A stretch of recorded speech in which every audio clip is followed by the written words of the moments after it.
Hi, this is Andy Hoffman, Marketing Director of Miles Franklin Precious Metals in our 26th year in business. It's Thursday morning, September 3rd, 2015, and the title of this week's audioblog is ECB Expands the Final Currency War Amidst Unprecedented Plunge Protection Desperation. Now today, I'll start by combining Economics 101 with Market Manipulation 101 in describing how comically blatant the cartel's desperation to suppress the canaries in the coal mine precious metals have become. Particularly now, as the endgame has commenced of the collapse of global commodity, currency, and even PPT-supported equity and central bank-supported fixed income markets. To wit, circa 2005, roughly 3 years after I went all in the precious metal sector, albeit 100% mining shares back then versus 100% physical bullion today, I sat at my desk and muttered out loud, each day worse than the last. Said manipulation mantra described the frustration I had experienced since that fateful day in May 2002 when I bought my first 100 shares of Newmont Mining. A frustration, as you can imagine, that has not only been multiplied 1,000-fold since, but compelled me to dedicate my life to its exposure and disclosure. Back then, the cartel, as Bill Murphy of GATA deemed them, used many of the same tactics as today. However, their urgency was far less than today, as back then they were more worried about the persistent decline of the US dollar index following a 3-year topping process from 2000 to 2002, as much due to the optimistic launch of the euro in 1999 as the dollar's fundamental overvaluation. Hence, the repeated reference to the so-called strong dollar policy imagined by former Treasury Secretary and Goldman Sachs Chairman Robert Rubin, despite not an inkling of what said strong dollar policy actually entailed, other than, of course, jawboning and covert precious metal price suppression. Back then, the U.S. Treasury holdings of gold had clearly been already compromised by leases, swaps, and other deceptive off-balance sheet practices, gleaned from the extremely large footprints that they, as today, the cartel was leaving. However, once history's largest fiat Ponzi scheme broke in 2008, it became a whole new manipulation ballgame, starting with the initial financial market crash in late 2008. By then, said strong dollar had been long forgotten, principally due to a rising cacophony of private sector protest, as the multinational corporations that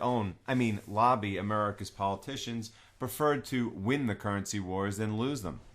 Moreover, the bigger picture involved protecting the entire global banking system, economy, and geopolitical status quo from all-out collapse, which, in late 2008, looked eminently possible. Hence, the violent paper precious metal smashes that coincided with crashing stock prices in late 2008, taking gold from nearly $1,000 an ounce in July to $770 in December, and silver from $19 to $9. That said, a funny thing happened at those lows, when stocks were only beginning a crash that would last all the way until March 2009, which was the entire global bullion industry sold out of product, with delivery dates stretching to months, no mint accepting new orders, and physical premiums on gold and silver over the aforementioned fraudulently orchestrated paper prices surged to 30% and 100% respectively. And no, that's not a typo. The physical price of silver in hand, as opposed to what the COMEX, SLV, and closed-end bullion funds purported, not to mention what mining shares were valued on, was double the so-called paper price. Fortunately for the powers that be, central banks still had mainstream credibility, as well as an arsenal of untested easing tools, both overt and covert. Not to mention plenty of balance sheet to work with, and a global economy far stronger than today. Thus, they were able to temporarily reverse the tide, and by year-end, the infamous 2008 physical precious metal shortage had been forgotten. Not to mention the inconvenient truth that when the Dow hit its final low in March 2009, coincident with the massive bailout and partial nationalization of Citigroup, paper gold had recouped all of its late 2008 losses and silver nearly half of its own. From that point on, the cartel's activities became far more blatant, as clearly they realized precious metals must be contained at all costs. And I do mean all costs, just as the PPT deemed high stock prices to be a national security issue, and ditto for the Fed regarding fixed income and real estate prices. That said, from mid-2009 through early 2011, markets were generally rising, and with it confidence that Ben Bernanke and his global central banking peers had indeed saved the day by simply turning the printing press volume up and pegging interest rates to zero. However, when mid-2011 came along, or as I deem it, global meltdown 2, the world started to realize that said money printing escapades were failing, starting with the ugly escalation of a Greek financial crisis that had commenced the year before. European stocks and sovereign bond prices were taken to the woodshed. Asia, too, where the Nikkei threatened to take out the 2008 lows, and even the U.S. itself, where an explosive debt ceiling crisis caused S&P to strip America's AAA credit rating. The cartel had already been nearly destroyed by silver's spring 2011 surge to the 1980 spike high top of $50 per ounce, having resorted to the blatant Sunday night paper silver massacre of May 1st, 2011 to squash it back down. However, while they were busy putting out fires, they were not yet equipped to quench dollar price gold's surge to an all-time high of $19.20 per ounce in September 2011 and silver back to the low 40s. Consequently, in what I have since deemed the point of no return, the cumulative powers that be went all in on every imaginable form of money printing, overt and covert, market manipulation using far more sophisticated derivatives and capping algorithms, and of course, unrelenting propaganda regarding everything from the endless economic recovery to precious metals obsolescence. Starting with September 6, 2011's Operation PM Annihilation 1, in which dollar price gold was brutally smashed from an all-time high of $19.20 per ounce 1 hour after one of the most gold bullish events imaginable, i.e. the Swiss National Bank pegging the franc to the collapsing euro, the relentlessness of the cartel suppression visibly stair-stepped higher. And yet, nearly 2 years later, in the spring of 2013, gold was still nearly $1,600 an ounce, silver was still nearly $30 an ounce, and global physical demand was still extremely strong, as seemingly no matter what the powers that be tried, global economic activity continued to decline, financial crises continued to develop, social and geopolitical unrest continued to expand, and of course, central banks were forced to continue to expand their money printing schemes. Hence, the now infamous closed-door meeting of April 11, 2013, in which Obama met with the CEOs of all the top too-big-to-fail banks. That very day, Goldman Sachs coincidentally issued a strong short sell recommendation on gold, and what a shock! The alternative currency destruction raids, straddling Friday, April 12th and Monday, April 15th, took paper gold and silver prices down by 15% and 20% respectively in just 2 trading days. 2 trading days, I might add, in which not a shred of material news abounded, let alone related to precious metals. From that day on, precious metal holders have been treated to a new kind of hell, as nothing, not 2008, 2011, or the thousands of waterfall declines attributed to potential bin Laden captures, IMF gold sales, strong dollar policy references, and countless other propaganda memes, has compared to the relentless, vicious suppression since, comprising every second of every day of every week. To wit, we have now experienced the Sunday night sentiment suppression scheme on 112 of the 115 weekends since, i.e., capping and or attacking prices in the wee hours of Sunday evening when thinly traded Asian markets are just opening and Americans enjoying dinner.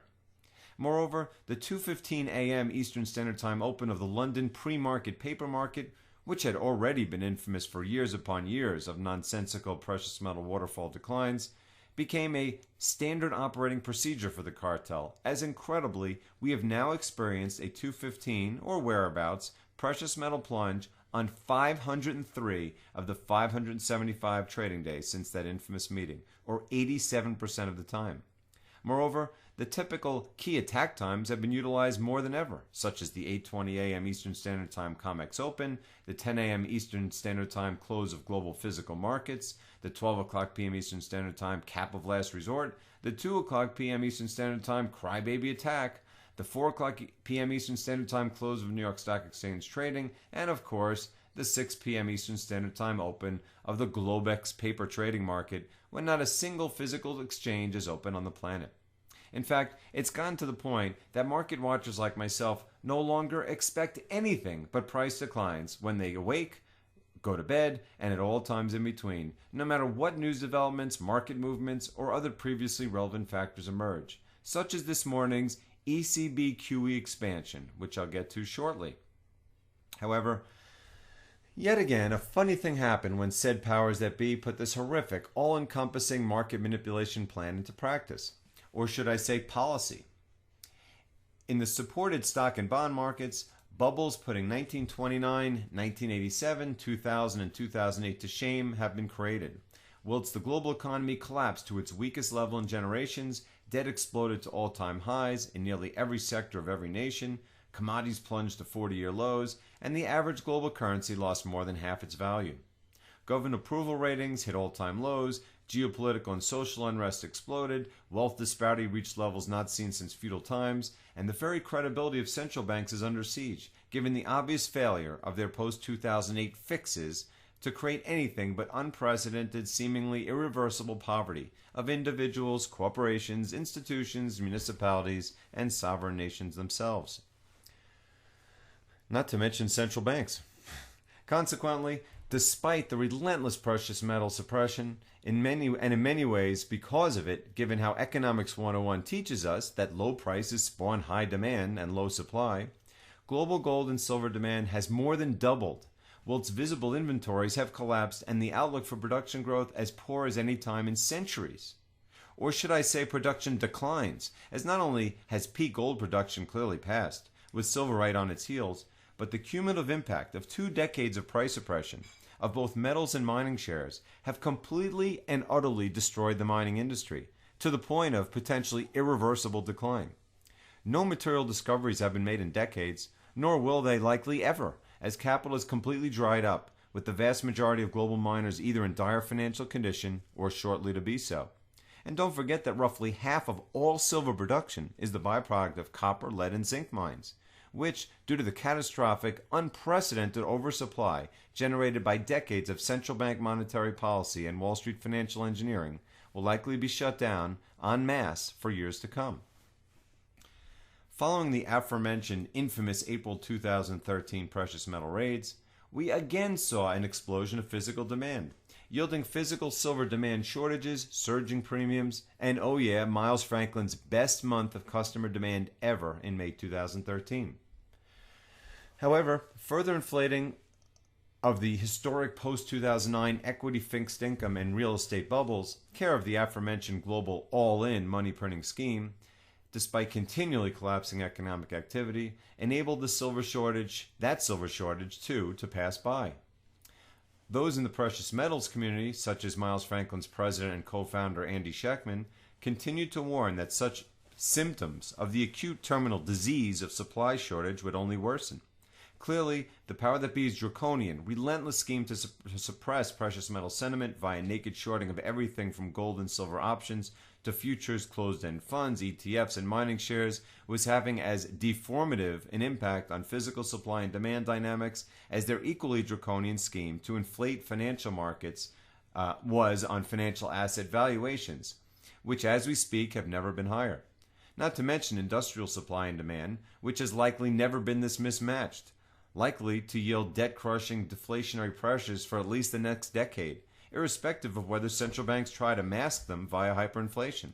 which, of course, history tells us they decidedly will do. Fast forward to this summer, and the historic economic implosion has dramatically accelerated, with nearly all nations admitting recession, and any that don't, like the U.S., doing so entirely due to fraudulent economic accounting practices. Not that they haven't been doing so all along, like China still purporting 6.8% GDP growth when even its own PMI manufacturing and service readings scream recession. However, now that economic data is far worse than at any time in the lifetime of anyone listening to this, the methods of data manipulation have become equally draconian, like the U.S. government launching its GDP plus econometric model last quarter, to double seasonally adjust data to produce the desired positive reading. I mean, just how dumb do they think we are in purporting 3.7% GDP growth in the second quarter when essentially all real data, from retail sales to factory orders, corporate earnings, commodity prices, and consumer sentiment itself, was decidedly down? And heck, that's before the real carnage commenced this summer, when the historic commodity crash I predicted last fall really accelerated, along with stock prices, currencies, and all things economic, the entire world round. Despite the aforementioned rapidly metastasizing global economic hell, not to mention a Greek crisis that nearly took down the European Union, and shortly will, with a plunging Chinese stock market, PPT-supported Western stock indices were hitting all-time highs this July, whilst precious metals prices continued to be relentlessly repressed. Consequently, bullion demand had weakened so much, many of Miles Franklin's competitors were either going bankrupt or on the verge of it, as discussed in the July 10th podcast conducted by myself and Andy Schechtman, titled State of the Bullion Industry. And then for the coup de grace, likely once and for all setting the bottom, the cartel committed an historically suicidal act of hubris in attacking, just as it did with silver on May 1st, 2011, gold in the wee hours of Sunday night, July 19th. At least in May 2011, they made up a cockamamie story about bin Laden being killed as cover, whilst this time absolutely no reason was supplied for why gold fell $52 an ounce in 1 minute during ultra-thin summer Sunday night trading conditions. Well, what followed has been historic on so many levels, starting with the PPT starting to lose control of stock markets, high-yield bonds, and countless other favored asset classes. Commodity prices have plunged to 40-year lows, at a low last week actually, and notwithstanding historically blatant attempts to revive them, most commodities are at or near all-time lows in real terms, with the path of least resistance decidedly down. As for currencies, the sum of all fears I first warned of in February 2013's final currency war are being realized, and nearly all currencies are down between 50% and 90% since the aforementioned Western Central Bank point of no return in mid-2011, with the recent portion of such declines being the most dramatic. Initially, I was going to use today's audio blog to expand on the collapse of the vaunted BRICS nations' currencies to epic nation-destroying levels. And I do mean nation-destroying, as the citizens of Brazil and South Africa are about to witness, followed at some point by Russia and India, as China prepares for an extremely painful political and economic upheaval, which ultimately will yield an announcement of its true gold holdings, but not until collapsing markets and exploding unrest force its hand. That said, no one has written more about the horrific plight of said BRICS than myself, and I assure you I will update my views in the very near future, as today far more important topics, despite them all being universally entwined, are at hand. Starting with the historic silver shortage that has been unfolding since said Sunday night gold massacre 6 weeks ago, as literally demand has gone berserk since that fateful day. To wit, despite historic price suppression, gold and silver have outperformed essentially all asset classes since the current, likely irreversible financial market chaos commenced last month. Moreover, whilst Eastern investors continued to buy gold at record rates, Westerners are sucking up historically scarce silver inventories at a scary pace. In fact, August, meaning last month, was Miles Franklin's second best month ever, with nearly all client buying focused on silver. Ominously, the buyers have not been doing so out of greed, as they certainly did in 2011 and even 2008, as following 8 straight years of price increases, many investors view the 2008 decline as simply a typical Wall Street buying opportunity. Not so today, as per what I wrote in last month's unprecedented Universal Fear article, most investors, or should I say asset protectors, have never been more fearful. Trust me, it's very rare to see strong buying in any asset at 6-year lows, down 70% from its highs. And not only are we seeing strong buying, but record buying, as right now the combined buying of the world's most visible demand indicators, the U.S. Mint, Royal Canadian Mint, and Indian imports, which, by the way, are heavily understated due to the development of a massive black market to counter the sky-high import tariffs instituted in 2013, suggest a cumulative, whopping 34% increase in 2015 silver demand from last year's already record level. Consequently, we are seeing the highest premiums on silver eagles and maples since 2009, the highest junk silver premiums ever, and extended delivery dates on nearly all 1 10-ounce products. And this before the real crisis has even started, not to mention rising prices, which serve more than anything else to increase demand. In other words, it is my strong belief, as well as Andy Schechtman's and probably David Schechtman's as well, that a 2008-like silver shortage featuring bare shelves, exploding premiums, and suspended mint sales is very possible this fall, particularly if said powers that be continue to lose control of the financial markets, which, given collapse in global economic activity, commodities, and currencies, not to mention historically bubble-like equity valuations and bond markets that appear reluctant to rise no matter how bad things get, is a very, very distinct possibility. Of course, when the world's second largest treasury bondholder, the Chinese, is not only shedding such overvalued garbage at a record rate, but taking the aforementioned final currency war nuclear, whilst the moronic Fed, desperate to save face no matter how badly markets and economies implode, continues to avoid discussions of the QE4 and NERP policies, or negative interest rate policies, they must inevitably launch.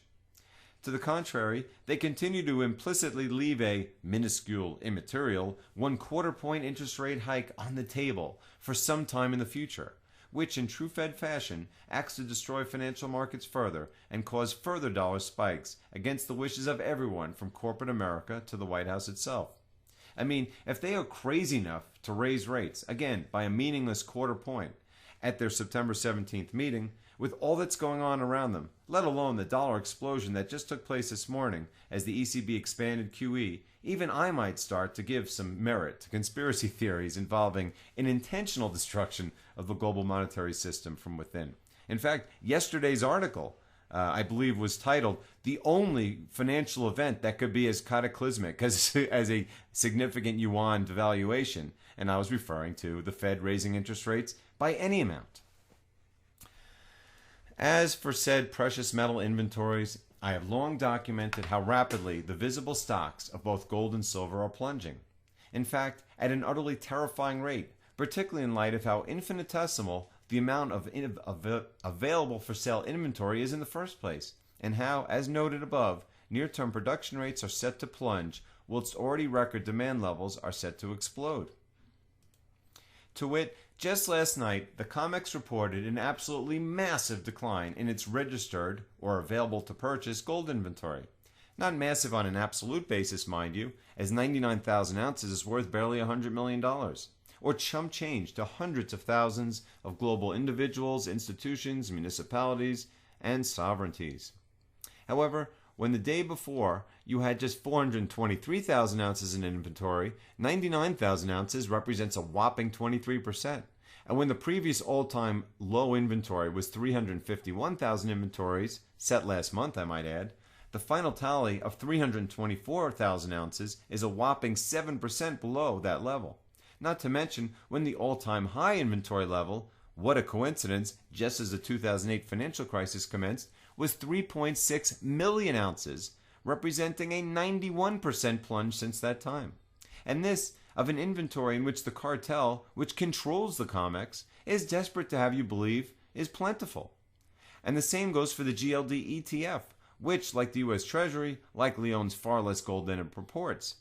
which also has seen its inventory drained significantly since 2008 to the tune of 50%.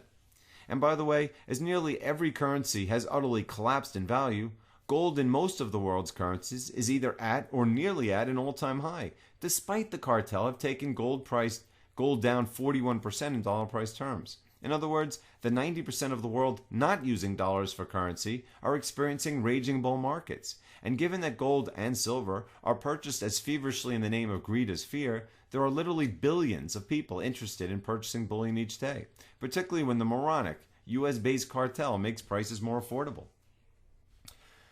As for silver, the world's largest delivery mechanism, the Shanghai Exchange, has seen its silver inventory collapse by an equally incredible 75% since its peak in, how about that, May 2013, just after the aforementioned alternative currencies destruction raids, to an equally immaterial 290 tons this morning, worth just $130 million at current prices. As for the COMEX, its silver inventories too have plunged in recent months, from 70 million ounces in April to a mere 52 million today, worth an equally measly $770 million at current prices. At the time the 2008 crisis commenced, COMEX registered silver inventory peaked at 90 million ounces, before falling as low as 26 million in mid-2011, May to be exact. In other words, the COMEX was about to run out of silver in May 2011, which is clearly why the aforementioned Sunday night paper silver massacre, which I assure you cannot be repeated, was so urgently and sloppily launched. And by the way, while 26 million ounces sounds much lower than today's 52 million ounces, despite both amounts in the big picture being infinitesimal, Silver prices were nearly 3 times then what they are now. In other words, as I write, the value of essentially all global inventories, but particularly the COMEX, where the cartel's paper algorithms continue against all odds to set price, have never been lower. And trust me, they will go far lower still, until inevitably, perhaps imminently, the cartel, as well as the PPT, the Fed, the Exchange Stabilization Fund, and all other manipulators, are overwhelmed by economic Mother Nature and the unstoppable tsunami of reality, which I might add has clearly started in earnest, even reluctantly as yet, in the minds of some of the mainstream's most blatant economic and financial market cheerleaders. As for this week's principal topic, even I have been floored by the unprecedented desperation of the aforementioned manipulation organizations as this month's historic financial market meltdown commenced. Actually, floored is probably the wrong way of describing my emotions, as of course the trap rats that are the powers that be were going to bring out unprecedented weapons of mass financial destruction, like market manipulating derivatives and high-frequency trading algorithms, to try and save favored markets like stocks, bonds, and commodities, and destroy enemies of the state like gold and silver. However, when the average American, according to Google searches on the words market crash, is as worried about today's 10% correction from all-time highs as they were at the absolute bottom in early 2009, extreme circumstances demand extreme measures. Not to mention in precious metals, where demand was already off the charts following the aforementioned July 19th Sunday night massacre, before stocks, commodities, and currencies went into the ugliest freefall since 2009 in August. Of course, this time around I have 100% of my liquid assets in physical metal, as opposed to 100% in mining shares in 2008, and thus I not only sleep the sleep of the just, as irrespective of price, most miners appear destined for bankruptcy, many by year-end, but I have also been able to use said correction to take some tax losses in some of my higher-priced gold purchases and use the proceeds to buy silver at an historically low, ridiculously undervalued silver-to-gold ratio. This week, in nearly identical fashion to last week, Monday and Tuesday's severe equity declines were followed by massive, ridiculously blatant futures ramps Wednesday morning. In both cases, by midday they were in danger of dissipating entirely, when voila, they magically erupted higher, taking all said favorable asset classes with them, in prototypical Hail Mary algorithm fashion, despite not a shred of positive news as far as the eye can see. From weak PMI readings to exploding oil inventories, persistent pressure on even the most liquid QE-targeted sovereign bonds, plunging commodity and currency prices, expansion of the Greek and Chinese crises, and even yesterday's horrible ADP employment report. Gold and silver, as you can imagine, have been relentlessly capped, and not only using the aforementioned key attack times, but any time they threaten to move slightly higher. Trust me, if you pull up live charts on Kitco and witness the exact same capping algorithms at the exact same times each of the past 3 days, you'll instantly understand what I've been writing up for the past 13 years. And this amidst an environment of utterly exploding demand, particularly in silver, which I urge you to listen about in last week's must-hear podcast, Physical Gold and Silver Update, interview with Andy Schectman, Miles Franklin's president and co-founder. But that was before this morning's lunacy, when the ECB, clearly distressed by 1, the Chinese yuan devaluation, which I deemed, a day before it occurred I might add, the upcoming cataclysmic financial Big Bang to end all Big Bangs, and 2, the baffling currency enigma of the past month's market turmoil, in which the euro has tended to rise against the dollar during times of crisis, took the final currency war to a new extreme. Yes, just 6 months after launch, one of the most currency-destroying QE schemes ever, and expanded it barely a month later, it expanded it further this morning. Not in absolute terms, for now, but by expanding the percentage of individual sovereign bond issues eligible for QE from 25% to 33%. The ECB significantly increased the amount of bonds available to be monetized. And if you don't believe me that this is another form of backdoor QE, clearly undertaken because certain issues are deemed ripe for collapse, take a look at the free-falling euro,